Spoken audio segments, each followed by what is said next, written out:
Dus na no meste conta com sustento de sala, na meste de dois membros para deliberar.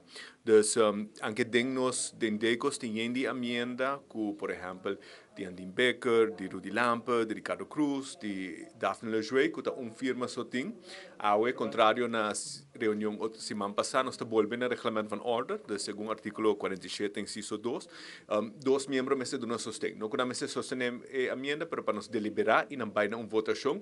Se desafortunadamente não passa, se surpreende-me, especialmente, arriba é número 1, que é com mais votos dentro do parlamento, de uma lista. Esse é o lei que Dangue Odiber e Evelyn Weaver Cruz a introduzir em 2017. Na dosa até com iniciativnemers, 7 anos depois ainda MEF não pode apresentar a lei. Então, se tem todo o conselho de coisa arriba, se que é seguro tem chance para passar, isso não é importante. Nós estamos 6 mil dias voto não representado em Estado, e a primária também para voto não vai perder e peduna receitas. Então, me está surpreendendo, me está roubando esse ponto, especialmente de político não novo, que também se conhece uma política diferente. Eleição está importante, está com o povo, sua voz está sendo traduzida na representação aqui dentro, se está definir com na placa, está sendo gastar que prioridade está tomando lugar. Então, me está roubando esse ponto, que de membro não presente, ni 12 não quer deliberar, arriba é 3 a minha. Realmente, temos último chance para fazer cambio na lei eleitoral, prometo a próxima eleição. É difícil para ser de último ano de eleição.